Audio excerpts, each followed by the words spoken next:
What is up, Pinky Boy here, and today we are building an epic Viking longhouse in Valheim. I'll be showing you how I went from this mess of a construction site to this, a simple but great looking and functional Viking longhouse. I already had a starting base, but of course when I realized I had basically built a giant phallus, I figured I might as well build myself a longhouse worthy of audience approval. This was a huge build, so I have the whole thing split into 3 videos.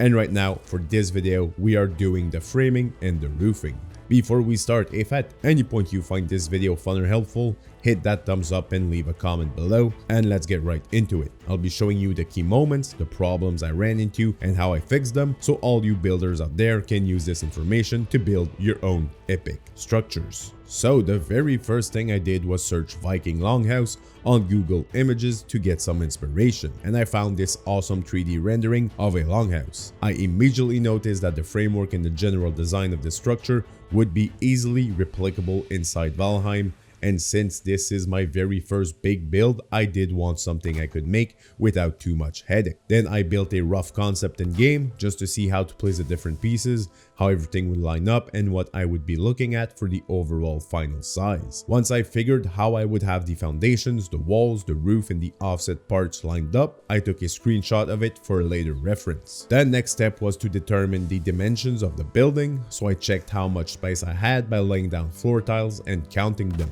I decided to go with a central room of 7x10 with 6x6 extensions on each sides, which meant the longhouse would be 22 tiles long and 7 tiles wide at its largest point. Once I had that information, it was time to prepare the worksite, so I had to clear quite a lot of land, but it took me just about 15 minutes to do so, which wasn't that bad to be honest. The next day I went on and flattened the workspace with a hoe. I had to raise a couple places with some stone, but it really wasn't that bad, and this process also went by quickly. Once everything was flat, I placed all my resources out of the way so the construction site would be cleared and ready to build on.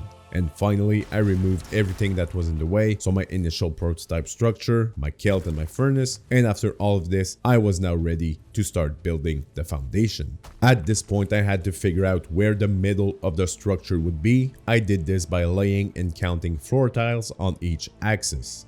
Then I checked where the center point of the first extremity would be, which would end up being where that side's door would be. After review, it made sense and I could now start placing the foundations.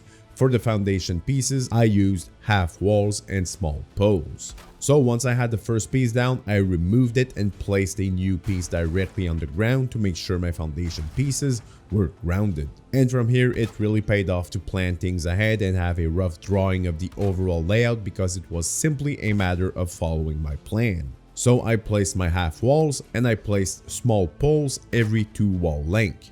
For the offset middle section, I placed a half wall centered on the pole and it was as simple as that. For the other side of the middle section, I had to dig and fiddle around since I was coming from the other side, but in the end, it all worked out perfectly. And in no time, the foundation for my longhouse were there. The next step was to build the framing for the walls and the roofing. The first thing I did was add long poles on top of every small pole as my initial support. After installing the poles, it was starting to get cramped in here, so I destroyed part of my old base to have more building space. Once that was done, I went with placing the roof frame. I then placed the sides of the roof frame. Having built a concept structure and taking a screenshot really made this step easy and assured both sides were the same. During the roofing process, it really helped to use ladders and place small floors as scaffoldings. And remember that everything you destroy will give back its building material, so do not be shy when building up scaffoldings. I made sure to place cross beams and poles for added stability. For the side roof framing of the central part, it was pretty simple also. Since I had an offset of 1 small floor tile on each side, I ended up with an extra wall width in the middle, which wasn't an issue at all.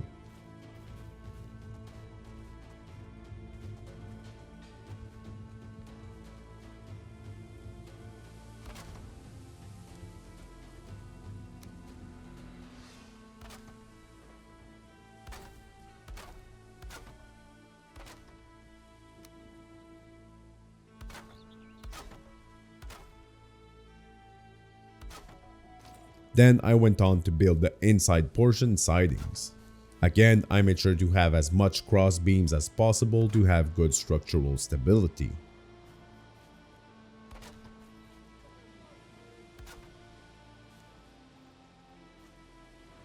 At this point, I was starting to get low on core wood, so I headed to the Black Forest. Now this is why you need to stack up on mats, so you don't end up going back and forth for materials and lose time. But fortunately, I am the type of person that works smart, not hard, so I had a troll do the heavy lifting for me. Once back at the construction site, I finished the framing without any issues. It was then time to build the raised roof section of the middle portion. The framing wasn't that hard to do. I simply chopped the top, added some short beams, and built the exact same structure on top of the beams. I had some structural problems when it came time to check if the thatched roof would hold. It did not hold, that was the problem. I had to go in and build added supports for the raised roof. Right now this is the design I went for, but later in the build I did end up changing the design. Once everything was stable and the worst structural parts were orange at worst, it was time to add the roof tiles on the frame.